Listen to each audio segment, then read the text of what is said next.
A few moments later. Lanjut pertanyaan pertama yang bakal kita tanya nih ke Mbak Angel ya. Pertanyaan pertama yaitu ada nih suatu isu tentang pencemaran tanah akhir-akhir ini melonjak di Indonesia. Jika diulas untuk dijadikan pertanyaan apa sih penyebab utama pencemaran tanah pada awalnya sih di Indonesia itu? Jadi gini, pencemaran tanah di Indonesia bisa disebabkan oleh berbagai faktor. Yang pertama ada penggunaan pestisida dan pupuk kimia secara berlebihan dalam pertanian. Terus kedua ada pembuangan limbah industri dan domestik yang tidak terkendali, serta penambangan ilegal yang merusak lapisan tanah. Penggunaan pestisida dan pupuk kimia secara berlebihan dalam pertanian dapat menyebabkan pencemaran tanah karena bahan kimia tersebut dapat menumpuk di dalam tanah dan mengganggu siklus nutrisi alami. Oke, berarti kayaknya kalau diulas ya, kebanyakan tuh dari pertanian, padahal pertanian itu sumber ekonomi paling tinggi di Indonesia, tapi malah jadi sumber bermasalah juga bagi pencemaran tanah di Indonesia. Baik, kita lanjut ke pertanyaan kedua. Lalu apa yang akan terjadi jika tanah sudah tercemar? Menurut Anda? Menurut saya, ketika tanah tercemar, siklus nutrisi dapat terganggu karena pencemaran dapat mengurangi ketersediaan nutrisi penting bagi tanaman dan organisme lainnya. Terus juga pencemaran tanah juga dapat menghambat degradasi materi organik yang penting untuk kesehatan tanah dan pertumbuhan tanaman. Yang ketiga, tanaman yang tumbuh di tanah tercemar mungkin dapat tumbuh dengan baik atau bahkan mati karena kurangnya nutrisi atau efek langsung dari bahan pencemar.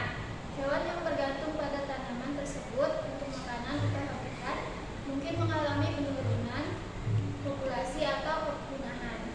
Dengan berkurangnya spesies tertentu, interaksi antara predator, penghisap, dan mangsa mereka dapat terganggu, yang dapat menyebabkan ketidakseimbangan ekosistem. Jadi pencemaran tanah itu dapat membuat ketidakseimbangan sebuah ekosistem berarti ya? Ya, pencemaran dapat merusak habitat alami untuk berbagai spesies tanaman dan hewan, juga mengganggu keseimbangan predator, penghisap, dan mangsa mereka.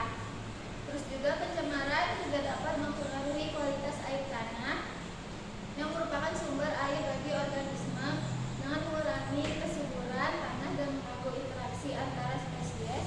Pencemaran dapat menyebabkan penurunan populasi dan kepunahan beberapa spesies. Akibatnya, pencemaran tanah dapat menciptakan ketidakseimbangan ekosistem yang serius.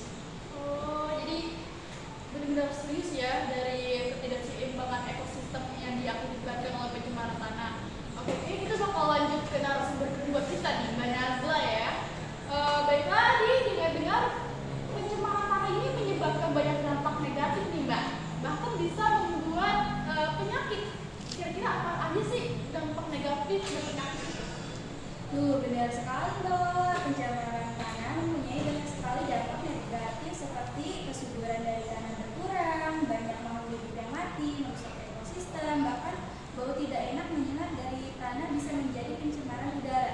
Dan satu lagi, pertanian yang itu membawa wabah penyakit seperti gangguan pada ginjal, kanker, gangguan pernapasan, dan lain-lain. Kebenaran dampak itu serius banget ya. Dari penyakit aja, wabah penyakit kanker itu bahaya loh. Kayak gitu aja kita gimana serius ya Mbak? Nah, lanjut nih, di Indonesia sendiri kan banyak warga yang mengubur sampah ya, sampah plastik itu ke dalam tanah agar tidak berserakan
beberapa pemuda-pemudi Indonesia itu udah banyak kesadaran untuk menjaga tanahnya sendiri. Emang seharusnya tuh kita dari kecil kita tuh